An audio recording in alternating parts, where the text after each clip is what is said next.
Welcome back to my channel, lovely people. It is your girl Lyrae, as you already know. If this is your first time, welcome aboard. On this channel we talk about any and everything self-therapy. So if that's not what you're ready for, this is not the channel for you. But if you are, stay tuned. Guys, don't forget to show your support by subscribing to my channel, turning on your post notification bell so whenever I post new content, you guys are notified first. If you like my videos, leave me a thumbs up and drop a comment down below. I would love to hear your thoughts, as well as let me know what you'd like to see next. Don't forget I have two channels, as I will link it up here. My vlog channel is Lyrae Lifestyle Vlogs. Show your support there as well, guys. On that channel you get to see what I'm up to. Like I always tell people, it's nothing much and nothing exciting, but guess what? You can show your support by watching. So guys, you already saw the title. Tonight we are going to talk about co-parenting and some of the challenges that comes with that, some of the benefits, and how we can sharpen our co-parenting skills.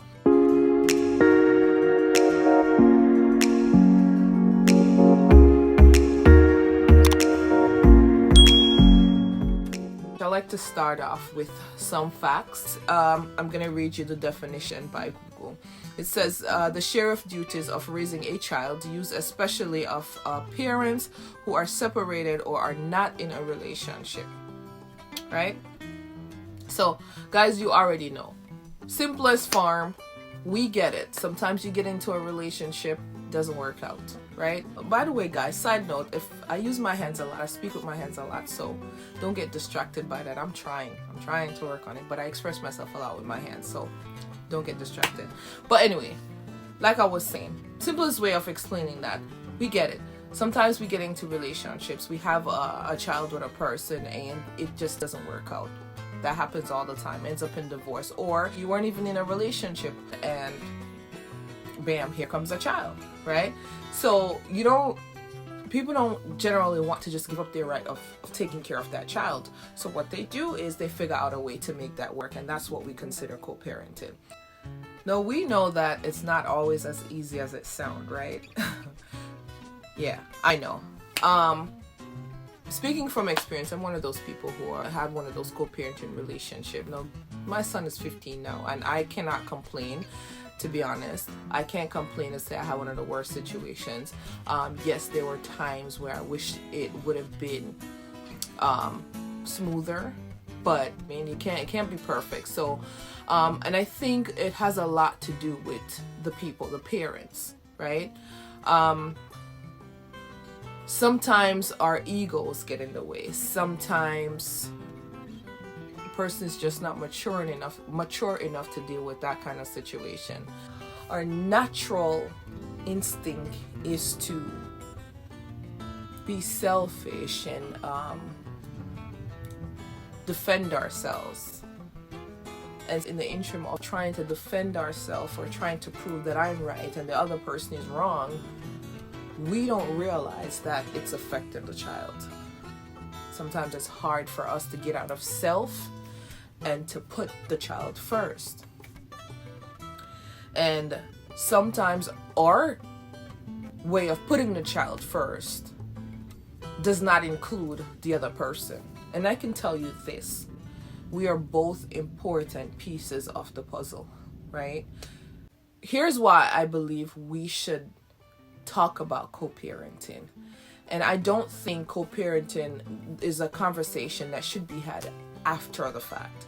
I do think this is something that we should talk about as a couple before we start having children, right? And I know that it's not going to always be the perfect scenario, but if we can have that conversation ahead of bringing a child into the world, then it somewhat minimizes the chance of some of the difficulties that come with co-parenting when you guys are at odds.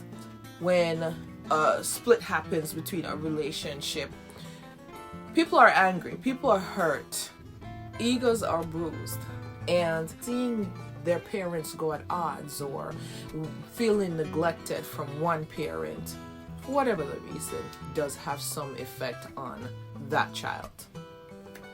Now, just so I'm clear, I'm not referring to parents that are just not fit to be parents, like somebody that abuses a child, or somebody that's probably on drugs and just is not capable of being a parent.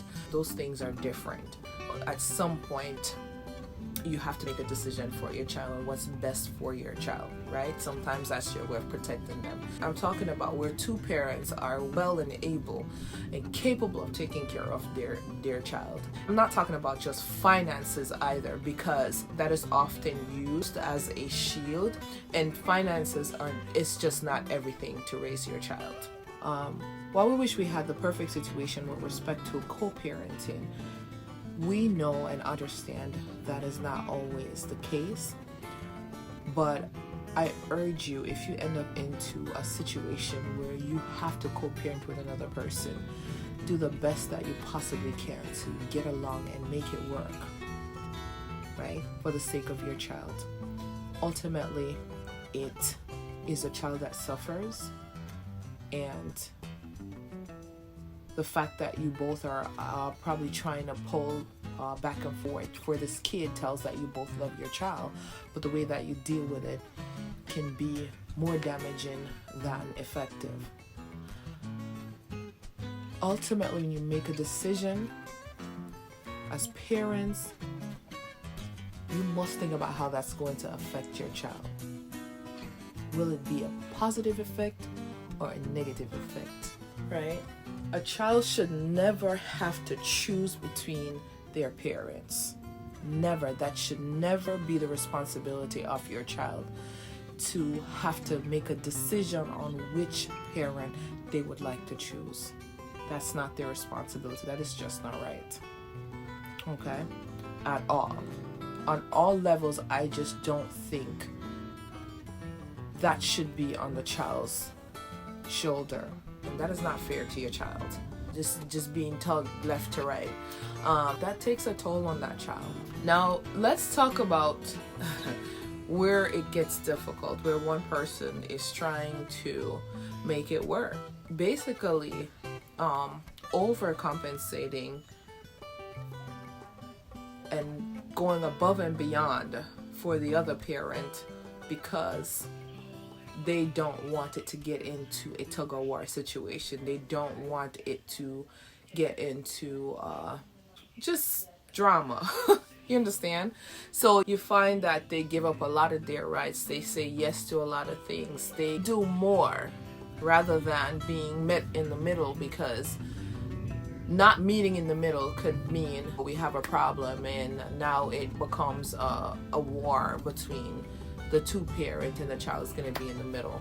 So you find that happens sometimes, and it's very, very lopsided with that co-parenting relationship. But one parent decides, hey, I'm going to do what I need to do just to avoid my child getting into a situation with the back and forth. Some people do that because, getting into a back and forth could also lead to court. And people don't want to do that. Dragging your child to the court system it's not a nice thing.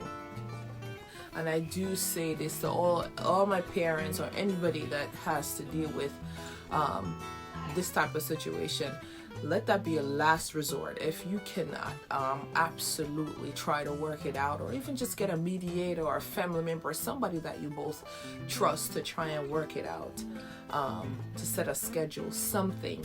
I would say court would be a last option, because that's something that you can't take back. And like I said, it's always the child that gets the after effect, right? So that should be well thought out before we start pulling and tugging the children through the court system. Now that we spoke about why we should talk about co-parenting, and especially speak about it before we decide to have children with someone, let's talk about some of the benefits of co-parenting. So like I mentioned earlier, sometimes it just doesn't work out in a relationship, right? And just because you and a person are not romantically involved does not mean that you can't get along. Strong co-parenting definitely help to relieve stress from your children, right? Takes that added stress of feeling like they have to choose a parent. It also gives them a sense of comfort and security, which we always want our children to feel, right? We want them to feel comfortable to be around both parents, right? Another thing is strong co-parenting relationships help to, we can rely on each other as parents, because it's ultimately not about us as a parent, it's about the child or the children, right? They didn't ask to be here. The moment we decide to carry our children into the world, now we become responsible for them. And we have to do everything that we possibly can to protect and take care of our children. And a part of that means putting ourselves aside, putting our feelings aside to entertain our children's feelings, emotions, thoughts, physical needs, all that, right? There's a reason why we're the parent. So at the end of the day, no matter what you say about the dad or what the dad say about the mom, that is still the child's parent. And I don't like that. That's for another story, but let's not get there, right? Strong and effective co-parenting not only teaches your child how to communicate, but it also teaches them great conflict resolution skills. It sharpens those skills. And while it is not the ideal situation, I do feel that when parents get along, when they're not together and they get along, or they make it work in an effective way, that shows your child or teaches your child, just because your parents are not together does not mean that you are less than. And oftentimes, because of how we deal with each other when we get into a breakup and the child is getting the after effect, they blame themselves silently for it. They feel like they are not adequate enough. It's because of what normally comes with the negative aspect of co-parenting. And we have to be mindful that our children sees those things and they feel it. Working with each other to raise your children in the best way possible, the most effective way possible, is one of the ways that you can actually show your child or teach your child that when it wasn't their fault that you guys did not work out. And it's better than saying it. You can actually show them, right? Another thing is, which I absolutely hate, is when parents talk crap or talk bad about the other parent. I don't care how bad that person is, or I don't care what they did to you. You should be strong enough, mature enough not to talk mess about the other parent. Yes, again, that falls back into the bruised ego and the defending yourself and telling your child, but your child don't need to know that. It's not for you to put your child through that. You might think that you're doing something good by trying to prove to your child it's not you, it's the other person, when in fact you're doing more damage. So just be careful of what you're speaking out and things that you're telling the child about their parent. But we know sometimes it's not easy to deal with, and sometimes our emotions get the best of us. But work on that. That's something that we need to work on. Okay, alright guys, we already know what some of the disadvantage of co-parenting, so I don't necessarily need to go into that. But what I will say is, now let's say you're in a situation where you just absolutely cannot deal with this person. You can't go to your mom, you can't go to your cousin, auntie, sister, somebody, your friend that you used to know. It's just not gonna work. And in reality, some people are just more difficult than others. Some people are set out that they're going to hurt you. They don't care who is involved. Some people just feel like once we're done, we're done. I don't want to talk to you. I don't want to deal with you.